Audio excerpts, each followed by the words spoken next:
मैं Meenakshi Newari tuition classes से science subject class 10th का बच्चों आप लोगों को आज केमिस्ट्री का लेसन नंबर 2 करा रही हूँ, एसिड बेस एंड सॉल्ट। आज का टारगेट रहेगा हमारा ऑल इन टेक्स्ट क्वेश्चन। चलिए हम फर्स्ट क्वेश्चन से स्टार्ट करें। फर्स्ट क्वेश्चन हमसे दे रहा है you have been provided with 3 test tube. 3 test tube आपको दिए गए हैं। One of them contains distil water, एक में डिस्टिल वाटर है। The other of 2 contains acidic solution and a basic solution. अगले 2 में किसी एक में एसिड है और किसी एक में बेस सॉल्यूशन है।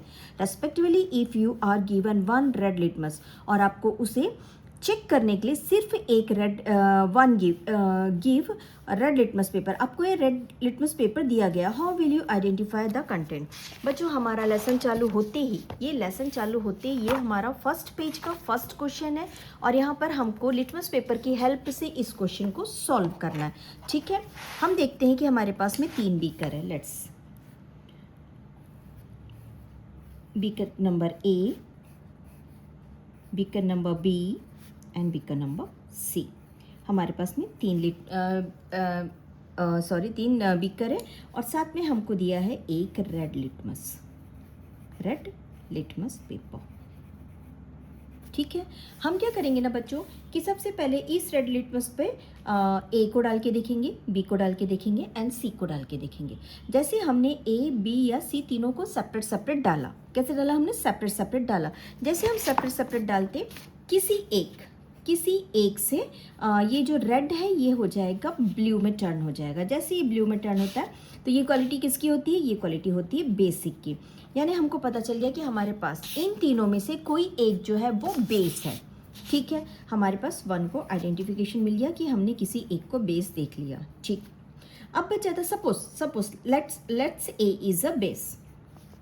ठीक है, ए हमको बेस मिल गया। अब हमारे पास बचता है बच्चों B and C.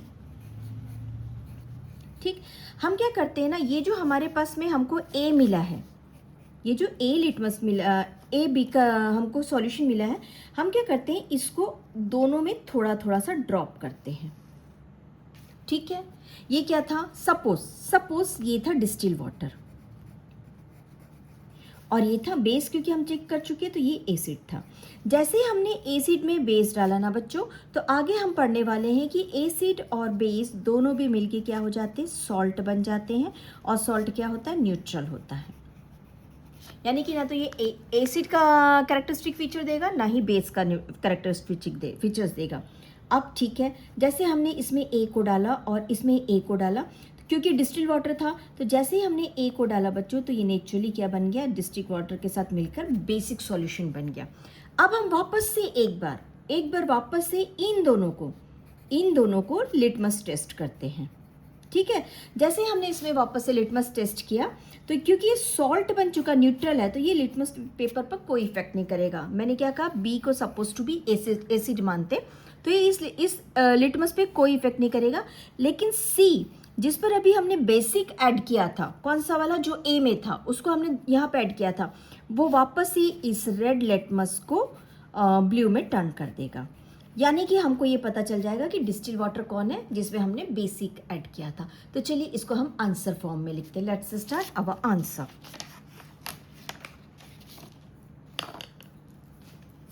Late the mark the 3 test tube answer, sorry red pen है। Let the mark 3 test tube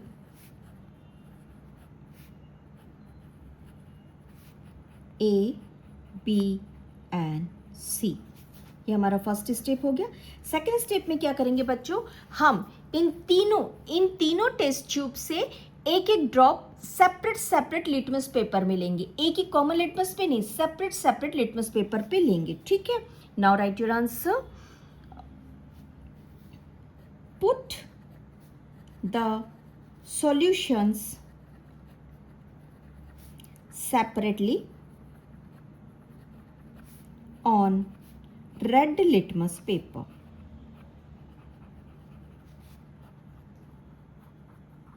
हमने जैसे रेड लिटमस पेपर में तीनों को सेपरेट लिया, तो हमको किसी एक से हमको क्या मिलने वाला है?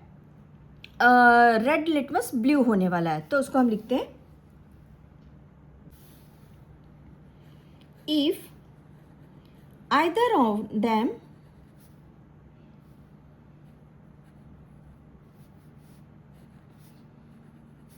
the red litmus changed into blue, then it is basic. ठीक है, देखो अब हमको इन तीनों में से एक बेसिक मिल चुका है, ये वाला हमको एक बेसिक मिल चुका है। मान लो लेट हम इमेजिन कर रहे हैं कि ए हमको बेसिक मिल चुका है, यानी कि तीन में से एक एलिमिनेट हो गया। अब हमारे पास बच रहा है बच्चों कि दो बच रहा है, जिसमें से एक एसिड होना चाहिए और दूसरा कौन होना चाहिए, दूसरा होना चाहिए न्यूट्रल। नाउ अब हम क्या करते, थर्ड हम यहाँ पे लिख देते एक बेसिक हो गया। Now out of two, remaining out of two लिखते, ठीक है, remaining out of to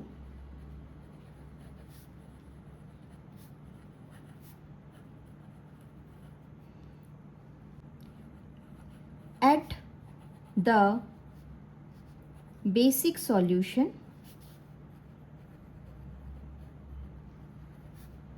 on them। हमने आउट ऑफ दो, ये जो दो बच गया था remaining out of two, at the basic solution on them and check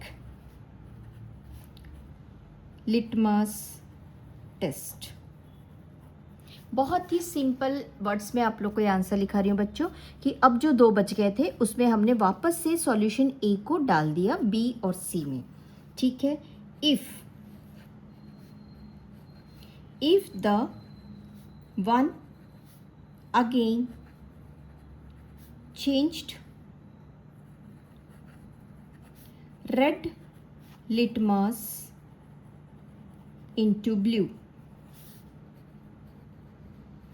then it is neutral, then it is neutral, and the third one is, and the third one is acidic by nature। हमने तीनों test कर लिए। चलिए हम पढ़ रहे हैं question number 2, और ये बच्चों हमारा पेज नंबर 22 का है। आ जाइए।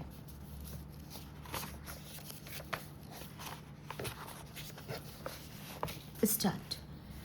Why should curd and sour substance not be kept in brass and copper? यहाँ पर जब हम इस क्वेश्चन को पढ़ने जा रहे हैं बच्चों, तो देखिए हम यहाँ पर acid and base laboratory test पढ़ के आए हैं। How do acid and base react with metal. यहाँ पर हम देख रहे हैं बच्चों कि जो एसिड है वो मेटल के साथ कैसे रिएक्ट करता है। यहाँ पर हम देख रहे हैं how do metal carbonates, metal hydrocarbonate react with acid. इसी के बेस पे हमारे ये आंसर्स रहेंगे। How do acid base react with each other, reaction of metallic oxide with each other. और हमारा ये वाला जो क्वेश्चन है वो एसिड का बेस के साथ रिएक्शन के ऊपर डिपेंड कर रहा है। नाउ लेट्स चेक हमको हमारा क्वेश्चन का आंसर्स क्या है। यहाँ पर बच्चों हम देख रहे हैं कि यहाँ पर जब एसिड जो है वो किसी मेटल के साथ रिएक्ट करता है तो हाइड्रोजन गैस को रिलीज करता है। ठीक है, ये हमने देख लिया। अब इसको हम आंसर फॉर्म में लिख रहे हैं। राइट डाउन,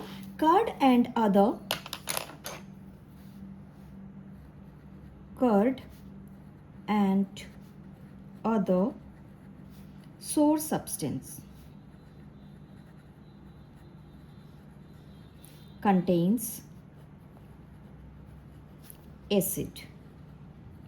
ठीक है, देखिए फर्स्ट लाइन में हमने क्या लिखा कि कर्ड और सोर्स सब्सटेंस जो है वो एसिड लेता है, यानी कि हमको सेकंड पॉइंट में क्या बताना है, properties of acid, properties of acid.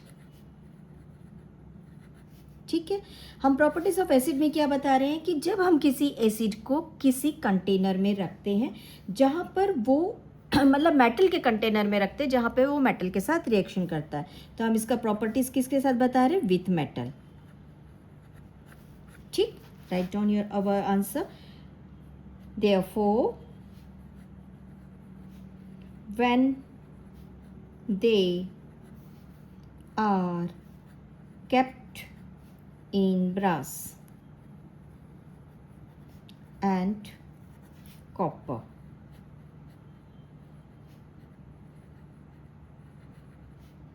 the metal reacts with acid to liberate hydrogen gas and a harmful product,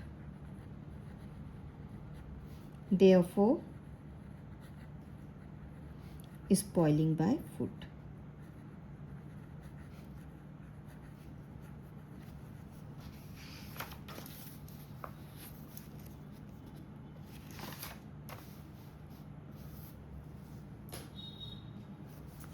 ठीक, राइट डाउन। थर्ड पॉइंट है हमारा acid plus metal salt plus hydrogen gas.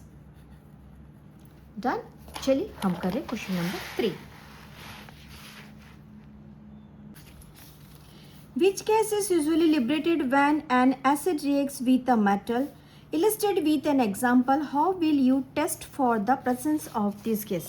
बच्चों यहाँ पर हम पढ़ रहे हैं activity 2.3।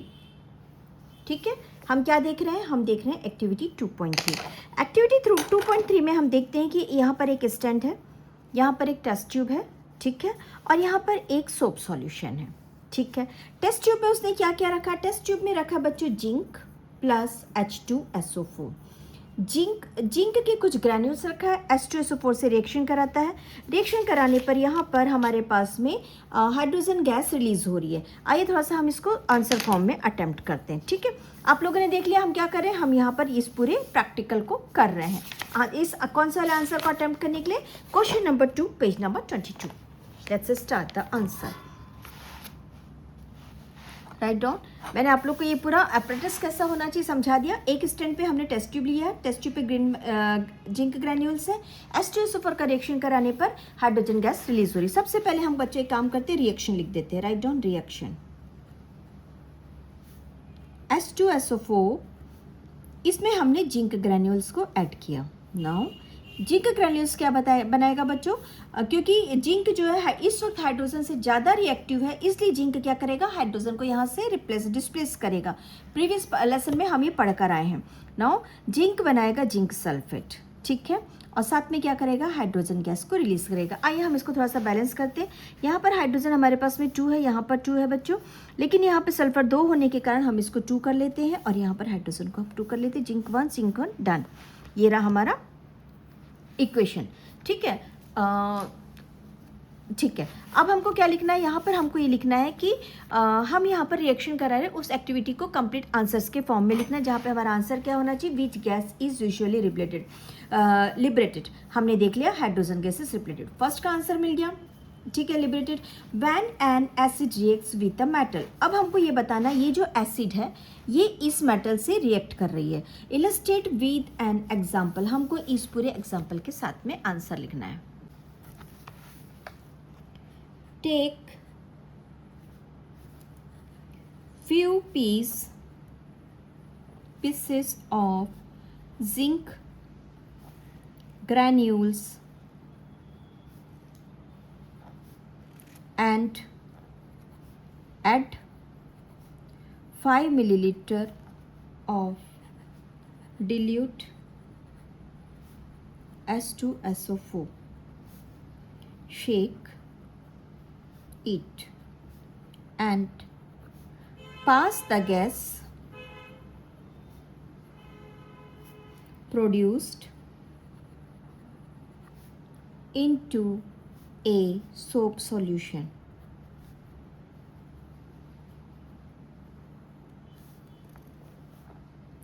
The bubbles of the soap solution are formed. These soap bubbles contain hydrogen gas. Now हम हाइड्रोजन गैस का टेस्ट लिखते हैं, ठीक है। We can test H2 gas by its burning with a pop sound when candle is brought near the soap bubbles। बच्चों मैंने बहुत short में और बहुत अच्छे से आपको आंसर को करवाया है। चलिए हम करते हैं question number 3, that is page number 22। A metal compound A reacts with dilute hydrochloric acid. देखो बच्चों यहाँ पर एक ए है जो कि हाइड्रोक्लोरिक एसिड से रिएक्शन कर रहा है, ठीक है। Now to produce effervescence the gas evolved extinguishes a burning candle। यहाँ पर बर्निंग कैंडल गैस किसकी, बर्निंग गैस कौन हेल्प कर सकता है हमको बर्निंग के लिए? हमको एक हेल्पिंग मिल सकती है, दैट इज कार्बन डाइऑक्साइड। यानी कि यहाँ पर एक जो कंपाउंड फॉर्म हो रहा है वो है हमारे पास में कार्बन डाइऑक्साइड, ठीक है। नाउ यहाँ तक हमने पढ़ लिया। Right A balanced chemical equation for the reaction if one the compound is formed calcium chloride। calcium chloride का फॉर्मूला क्या है? CaCl2। यानी कि हमारे पास में ये जो एक कंपाउंड है वो Ca होना चाहिए और यहाँ पर जो कार्बन डाइऑक्साइड रिलीज हो रही है कार्बन डाइऑक्साइड का भी कुछ परसेंटेज होना चाहिए, है ना। तो इस कंडीशन में जो जिससे HCl रिएक्शन करेगा वो क्या होना चाहिए बच्चों? सीधी सी बात है, वो कैल्शियम कार्बोनेट होना चाहिए। आप लोगों को कॉन्सेप्ट क्लियर हुआ? जो क्वेश्चन है हमने वही किया। हमारे पास में कंपाउंड ए था, HCl के साथ में रिएक्शन किया है। Look it here, compound A था हमारे पास में जो HCl के साथ में रिएक्शन किया है। एफएरओएसयू हमको बना के दे रहा है, साथ में क्या बोल रहा है? एक ऐसी गैस रिलीज हो रही है जो बर्निंग इफेक्ट दे रही है जिसको हमने कार्बन डाइऑक्साइड लिया। अब जब हम इस प्रोसेस को, इस पूरे इक्वेशन को, केमिकल इक्वेशंस को सॉल्व करेंगे तो यहाँ पर हमको एक H2O भी मिलना है। तो चलिए हम लिखते हैं, let's the metal compound is, write down the metal compound A is answer the metal compound A is calcium carbonate। इसका नाम लिख लीजिए, कैल्शियम कार्बोनेट। अब हमसे कह रहा है कैल्शियम कार्बोनेट को आप HCl से रिएक्ट करवाइए, CaCO3 प्लस HCl। जैसे ही हमने किया, हमको यहाँ पर क्या कह रहा है कि क्या बनाएगा? कैल्शियम क्लोराइड बनाएगा, यानी कि CaCl2। साथ में एक बर्निंग गैस बनाएगा, दैट इज CO2, और लिक्विड रिलीज होगी। लिक्विड ये यहाँ पर देगा। नाउ हम थोड़ा सा इक्वेशन को, हमारा जो केमिकल इक्वेशन है उसको हम बैलेंस करते हैं। यहाँ पर H2 है, इसको 2 करते हैं, क्लोरीन 2 हो गया, H2 2 हो गया, ऑक्सीजन सिंगल है।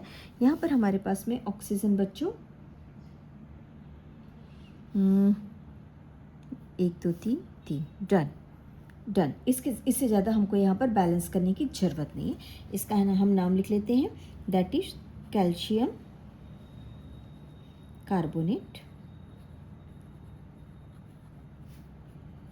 Hydrochloric acid calcium chloride carbon dioxide and this is water. ठीक, हमारा इक्वेशन यहाँ पे कंप्लीट होता है। चलिए हम कर रहे हैं नेक्स्ट क्वेश्चन। ये है बच्चों हमारा पेज नंबर 25। आ जाइए हम पेज नंबर 25 देखते हैं। Why do HCl, hydrochloric acid, HNO3, nitric acid, etc. shows acidic character in aqueous solution? Aqueous किसको बोलेंगे बच्चों? हम जब इसको वाटर में मिक्सड कर रहे हैं। While Solution of compounds like alcohol and glucose do not show acidic character. ये जो हम क्वेश्चन पढ़ रहे हैं बच्चों, ये क्वेश्चन का सॉल्यूशन यहाँ पर हमारे पास में पेज नंबर 23 एंड 24 में एक्सप्लेन किया हुआ है. लुक इट हियर, यहाँ पे ये एक्सप्लेन किया है, जहाँ पर ये हमसे कह रहा है कि किसी भी एसिड को जब हम वाटर के साथ रिएक्शन करते हैं तो ये हाइड्रोजन रिलीज करती है और क्या बनाती है, H3O को हम क्या कहते हैं बताइए, आप लोग को कुछ याद है? H3O को अपन क्या कहते हैं? H3O को हम कहते हैं हाइड्रोनिक, है ना, हाइड्रोनियम, है ना. चलिए इसको हम आंसर फॉर्म में लिखते हैं. Let's start our answer. Write down when HCl answer when HCl and HNO3 are mixed with water, they dissolve in water to form hydrogen ion or hydronium ion. इसे कहते हैं हाइड्रोजन और इसे कहते हैं hydronium ions. Which shows their character, which shows their acidic character, acidic nature. ठीक है ना, इसको हम फर्स्ट पॉइंट कर सकते हैं. आइए हम सेकंड पॉइंट में क्या लिखते हैं, एक एग्जांपल दे देते हैं. फॉर एग्जांपल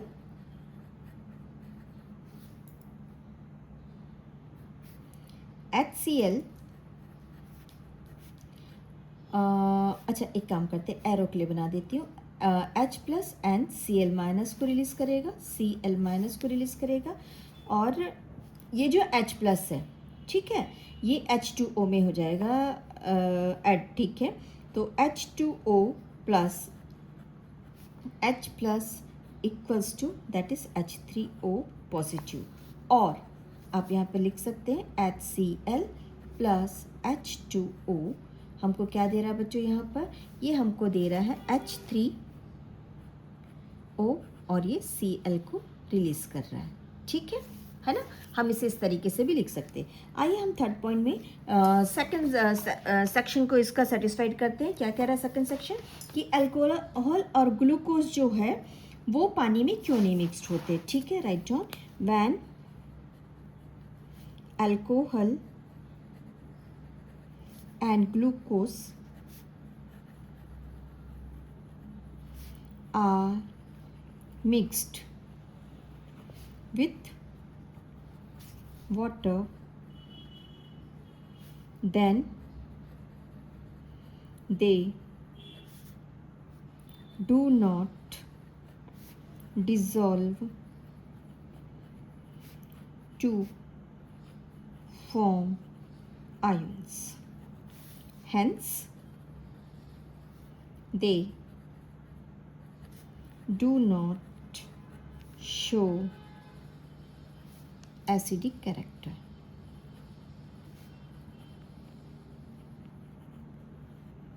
चलिए हम करें question number 2, page number 25. Why does an aqueous solution of N acid conduct electricity. आप बताइए बच्चों, इलेक्ट्रिसिटी क्यों कंडक्ट होगा, क्योंकि हम इस वक्त जो पढ़ रहे हैं वाटर में हम एसिड को पढ़ रहे हैं. ठीक है, ये जो एसिड है वाटर में क्या दे रहा है, हाइड्रोजन आयन दे रहा है. ठीक है, यानी कि वाटर में क्या चीज़ है, एक पॉजिटिव आयन प्रेजेंट है ना. Answer, acid acids dissociates to release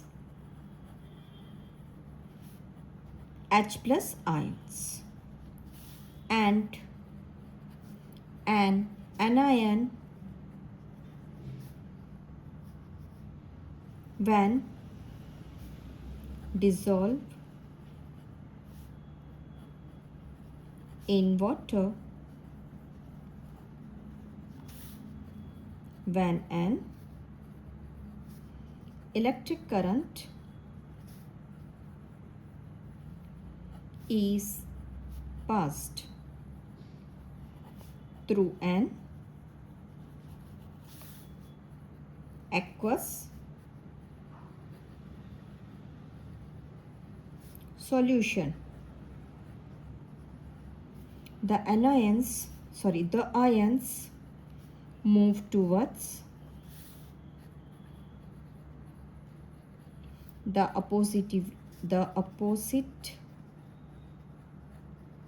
oppositely charged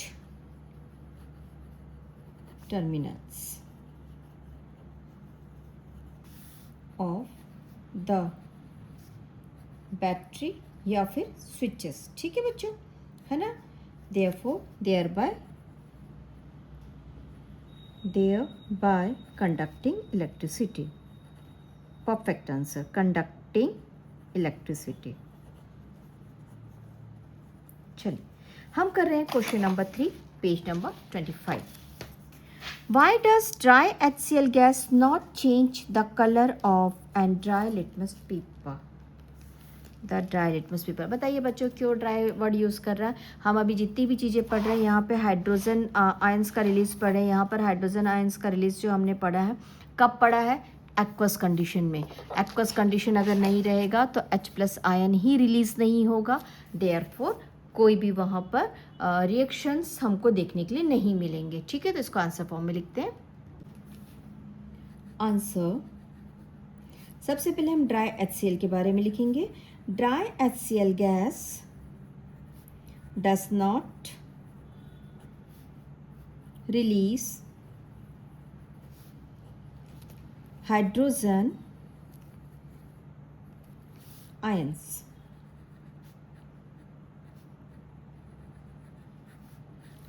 In the absence of water.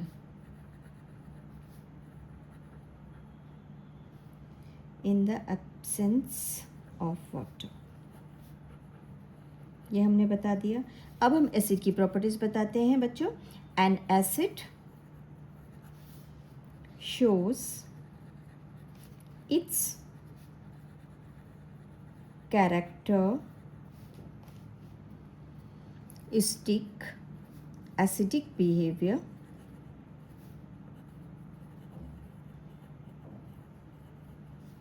and change the color of litmus paper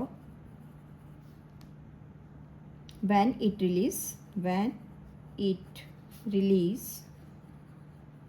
H+, HELEESE, release H+ ions. Since both the HCl and gas लिख लेते हैं. The HCl gas and litmus paper are dry. No water is present there for dissociation. Therefore, HCl gas does not show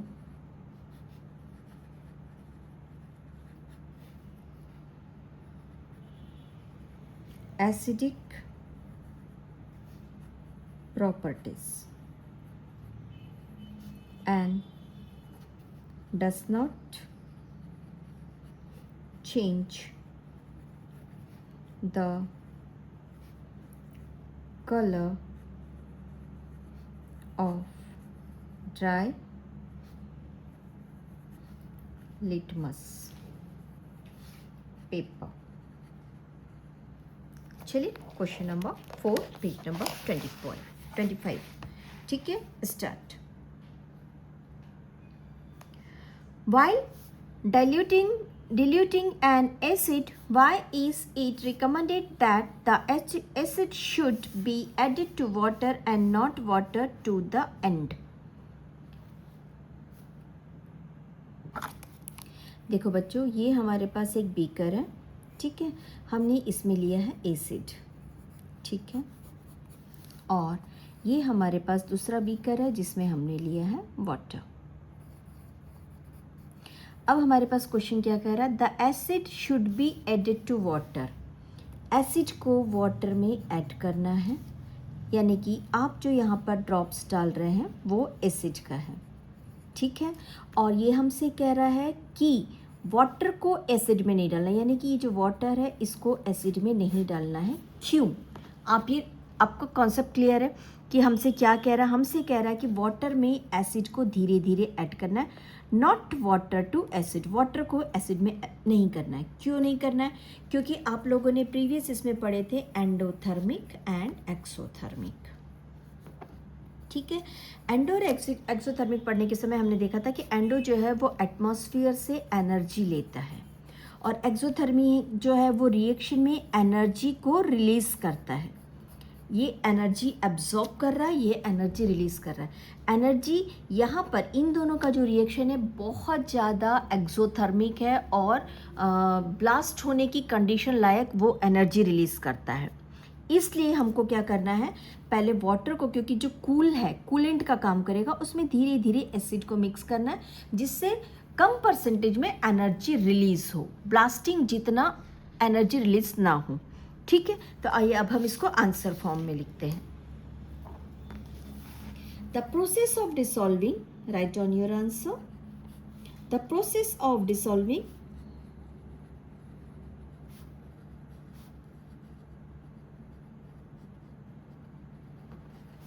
a concentration acid in water is highly exothermic. हमने first line लिख दिया बच्चों, आप लोगों को समझ में आ गया एक्सोथर्मिक माने क्या होता है। मैं यहाँ पे थोड़ा सा एरो बना देती हूँ जिससे आपको समझ में आए कि यहाँ पर बहुत ज़्यादा एनर्जी जो है वो रिलीज हो रही है। तो अब हम दोनों भी कंडीशन को लिखते हैं, acid to water and water to acid, ठीक है। चलिए,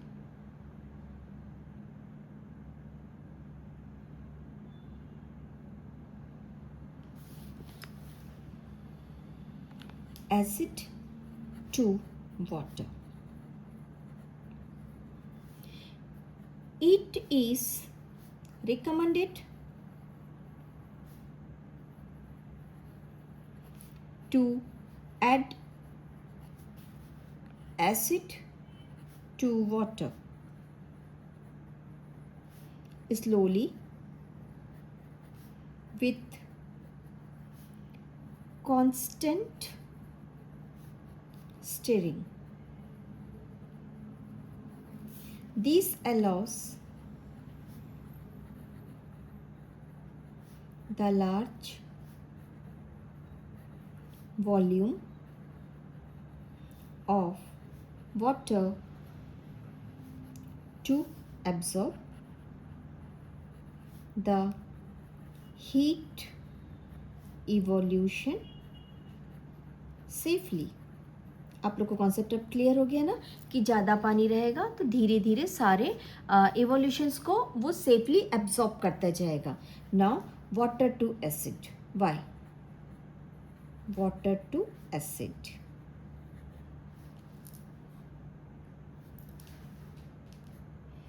A huge amount of heat is generated instantly. Such reaction cause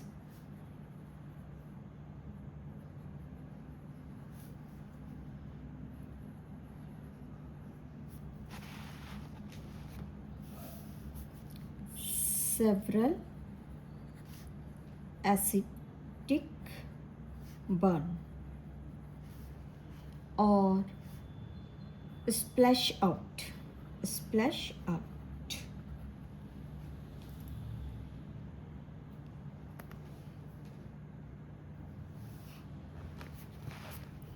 It may be glass container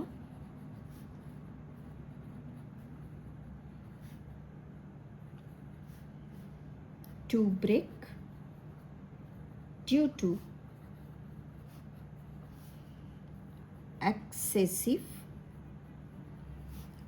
heating, क्योंकि एनर्जी रिलीज करेगा तो हीट बहुत ज़्यादा हो जाएगा, जिसकी वजह से ग्लास कंटेनर के टूटने का डर बढ़ जाएगा. Now question number 5 from page number 25. हम अभी भी उसी पेज में बच्चों. Now how is the concentration of hydronium ion H3O plus affected when A solution of N acid is diluted. Suppose हमारे पास एक बेकर है बच्चों, और यहाँ पर हमने 100 ml वाटर लिया, ठीक है, और हम ये मानते हैं कि यहाँ पर H3O जो आयन है, सपोज मान लो यहाँ पर हमारे पास ये 1000 काउंटिंग्स में आयन है, हमारे पास 1000 काउंटिंग्स में आयन है. अब मैंने क्या किया, यहाँ पर इस बीकर में से थोड़ा सा वाटर को ऐड किया. किसको ऐड किया? वाटर को ऐड किया. और वाटर जो था मैंने 50 ml ऐड किया. जैसे मैंने 50 ml ऐड किया तो मेरे पास टोटल वाटर का क्वांटिटी कितना हो गया बच्चों? मेरे पास ये टोटल वाटर की क्वांटिटी हो जाती है 150 ml. बट हाइड्रोनियम आयन तो पहले भी 1000 था, यहाँ तो नया हाइड्रोनियम आयन बना नहीं, यानी कि हाइड्रोनियम आयन जो था वो पहले भी 1000 था. नाउ मैंने इसमें और थोड़ा सा ऐड किया और मैंने इसमें 1000 ऐड कर दिया, तो ये हो गया 1500 ml. यानी कि मैं क्या कर रही हूँ, मैं यहाँ पर वाटर का परसेंटेज बढ़ा रही हूँ, हाइड्रोनियम आयन का परसेंटेज नहीं बढ़ रहा है. इसलिए हमारा आंसर क्या कह रहा है? H3O affected when solution of N acid is diluted. इस पर कोई फर्क भी नहीं पड़ना चाहिए H3O आयन या पे, ठीक है. राइट डाउन आंसर फॉर्म में हम इसे लिखना चालू करते रहे. चलिए answer. When an acid solution is diluted by adding water,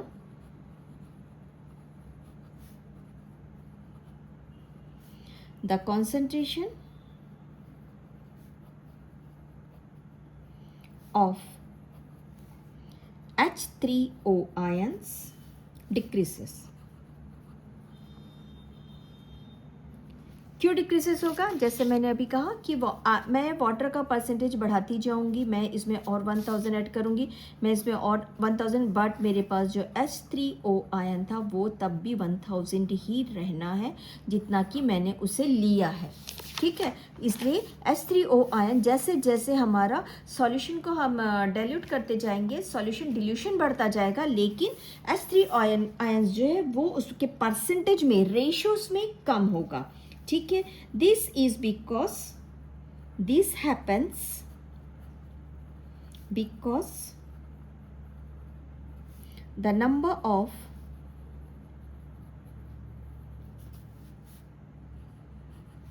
H3O plus ions remains the same, but the total volume of the solution increases. Since concentration is defined as, आप लोग मोल्स पढ़े नहीं बच्चों, मैं इसको नंबर ऑफ मॉलिक्यूल्स बोल लेती हूँ इस वक्त, ठीक है, ऑफ सॉल्यूट पर litre of solution increases the volume, lower the concentration.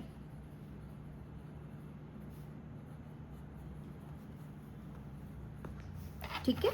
चलिए question number 25 page number 25. How is the concentration of hydronium hydroxide ions OH minus affected when excess base is dissolved in a solution of sodium hydroxide. यहाँ पर हमसे कह रहा है बच्चों NaOH sodium hydroxide के regarding कर रहा है। जैसे जैसे हम यहाँ पर और बेस को ऐड करेंगे, how is the concentration of hydroxide ion OH minus affected when excess base is dissolved, और उसमें हम बेस मिलाते जा रहे हैं। जैसे जैसे बेस मिलाते जाएंगे बच्चों ये जो है इंक्रीज होता जाएगा। हमारा आंसर बिल्कुल यही रहेगा। Write down the concentration of hydroxide ions would increase when excess base is dissolved in a solution of sodium hydroxide।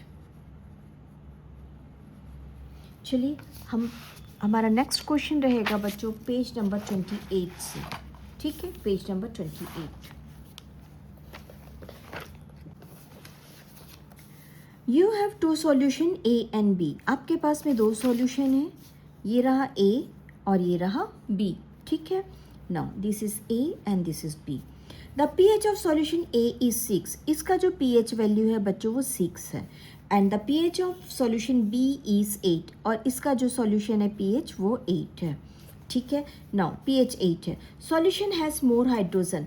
सीधी सी बात है बच्चों कि जिसका पहले हम देखते हैं कि बेसिक क्या है, बीच का सेंटर पॉइंट क्या है। इस वक्त हमारे पास 7 है। 7 से लेस में जब हम जाते हैं तो हम एसिड में जाते हैं, और मोर देन 7 की तरफ जाते हैं तो हम बेस में जाते हैं। ठीक है, एसिड का कैरेक्टरिस्टिक फीचर क्या है, हाइड्रोजन आयंस। तो हाइड्रोजन आयंस किस में ज़्यादा होगा, hydrogen ion concentration. Which solution has more hydrogen ion, वो किसके पास होना चाहिए, जिसका pH वैल्यू जो है वो एसिडिक वैल्यू को इंडिकेट कर रहा है। चलिए इसको हम आंसर फॉर्म में लिखते हैं। ठीक है, चलिए the pH value answer, the pH value, P small रहेगा बच्चों,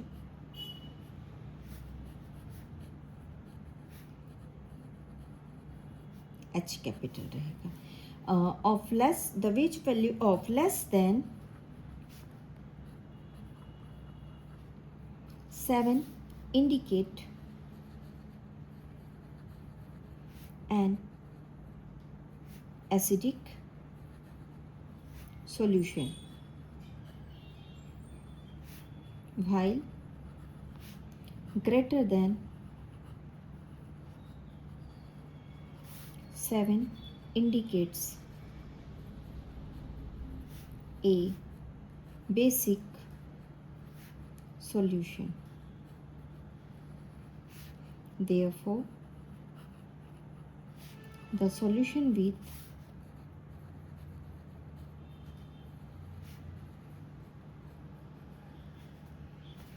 pH 6, P small, pH equals to 6 is acidic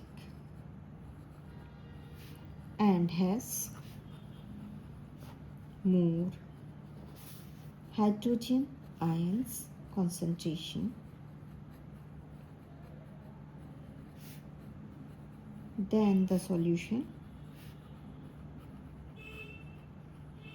of pH 8, which is basic. Question number 2, page number 28. What effect does the concentration of hydrogen ion have on the nature of the solution? Write down. हमको पता है बच्चों कि hydrogen ion जो है वो ज़्यादा रहेगा तो एसिडिक रहेगा, और कम रहेगा तो बेसिक रहेगा। इसको हम लिख सकते हैं आंसर फॉर्म में, concentration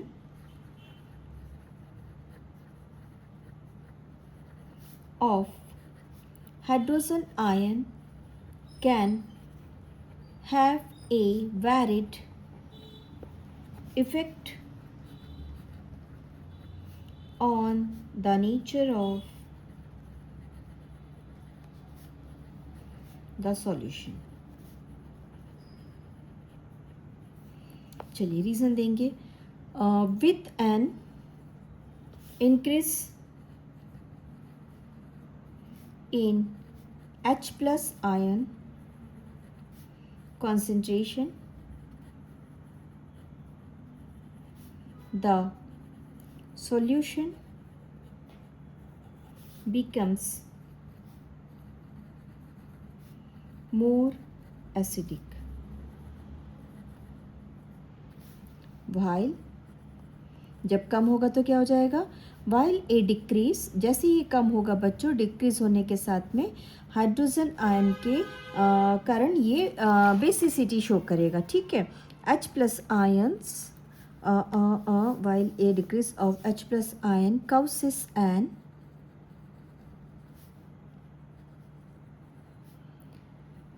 increase in the basicity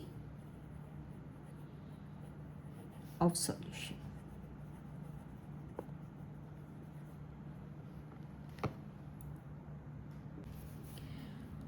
Do basic solution also have H plus ions, hydrogen ions? If yes, then why are they these basic? मतलब ये बेसिक है फिर भी उसमें H प्लस आयन है, तो ऐसा क्यों है?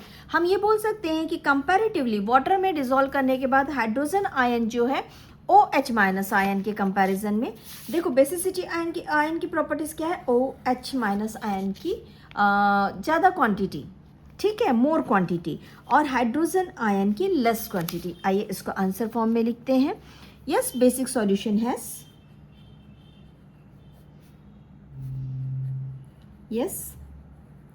basic solution has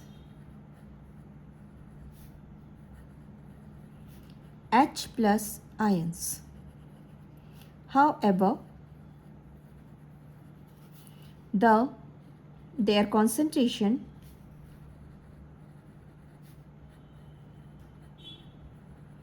is less as compared to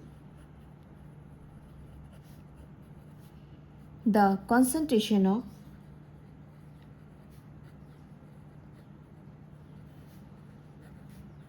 hydroxide ion, OH minus ions. That makes the solution basic.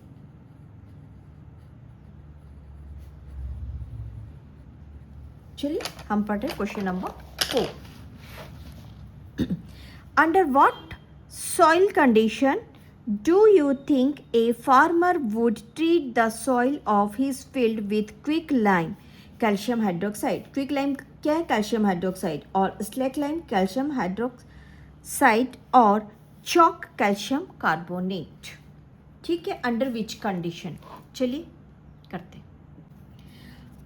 जब हम क्विकलाइम ऐड कर रहे हैं, क्विकलाइम क्या है बच्चों? ये है बेस. अगर हम किसी जगह पर बेस को ऐड कर रहे हैं, इट मीन्स क्या है? हम उस जगह की एसिडिटी को कम कर रहे हैं, है ना. तो हमारा आंसर फॉर्म में प्रिपेयर करते हैं. चलिए. If the soil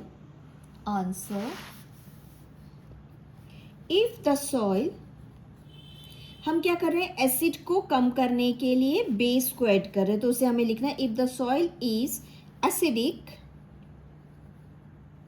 and improper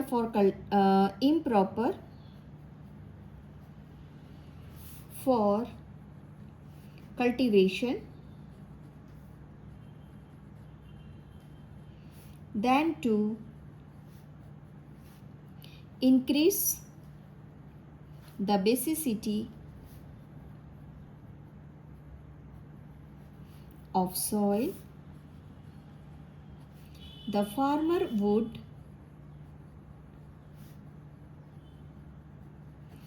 treat the soil with quicklime or select line. हमारा पूरा लेसन जो है एसिड बेस पे डिपेंड कर रहा है बच्चों.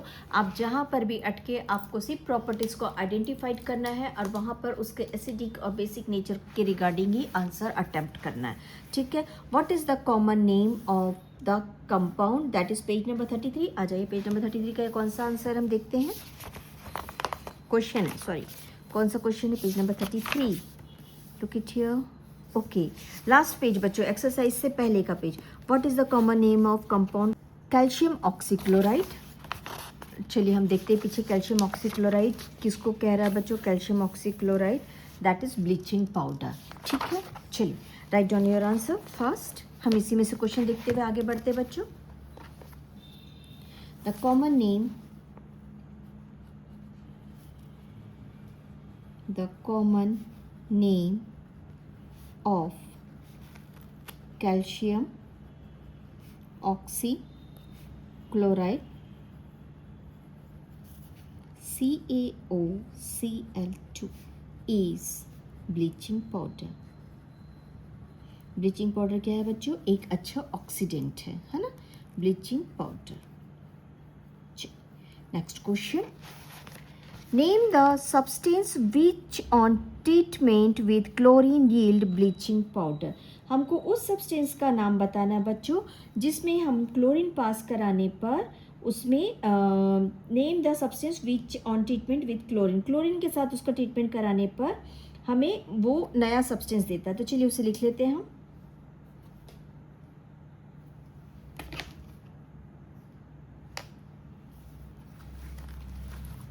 That is calcium hydroxide.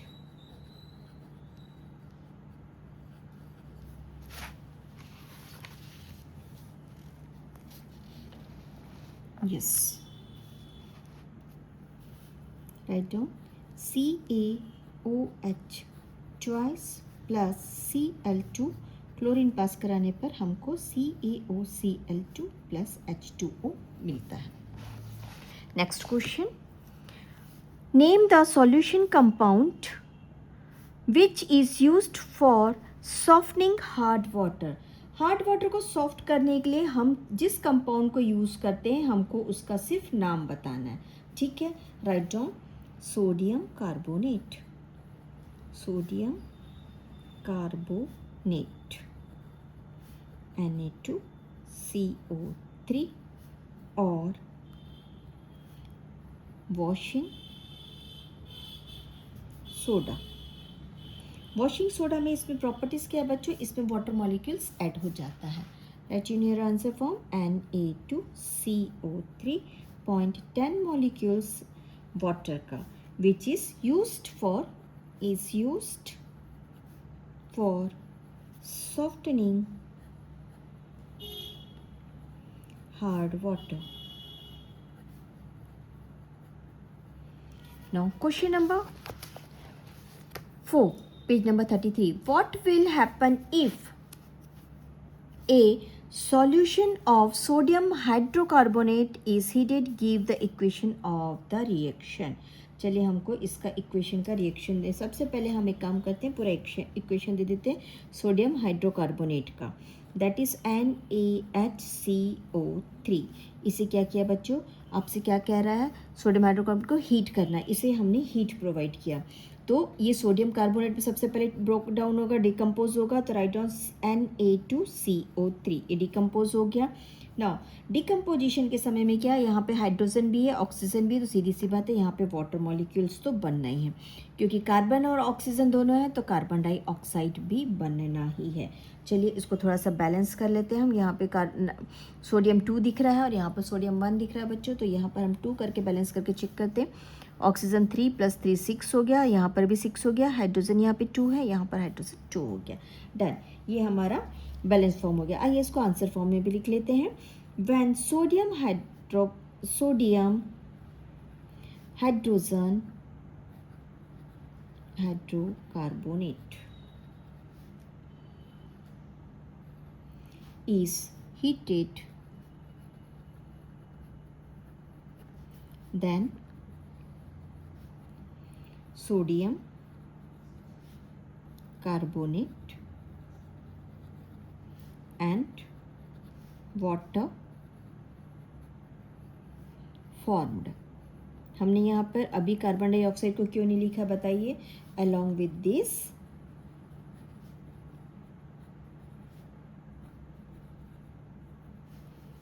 evolution of CO2 gas. ठीक है, चलिए हम करें next question. I think last question of the day. Right an equation to show the reaction between plaster of Paris and water. चलिए बहुत सिंपल है बच्चों, इसको हम लिख लेते हैं CaSO4.12H2O प्लस H2O. ये बना रहा है बच्चों, जिप्सम बनाएगा CaSO4.2H2O. चलिए इसको बैलेंस कैसे करते हैं बच्चों? आप लोगों ने ये वाला बैलेंस वाला सिस्टम देखे हैं या नहीं देखे हैं? मुझे बुक में एक चेक करने दीजिए. बुक में क्या दिया है, जो हमको जिस फॉर्म में दिया है, सबसे पहले ये हाफ फॉर्म में दिया है. नाउ वेरी इजी, ये आपके बुक में ऑलरेडी सॉल्व करके दिया हुआ है. आइए इसका नाम लिख दीजिए, gypsum, GYPSUM. Last question, last equation of the book exercise, last equation of the exercise ये रहा बच्चों.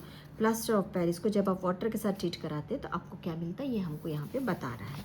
ठीक है, आज का हमारा एक्सरसाइज यहीं पे कंप्लीट होता है बच्चों. नेक्स्ट पार्ट पे हम कंप्लीट एक्सरसाइज स्टार्ट करेंगे acid and base and salt पर. Have a nice day, enjoy your subject.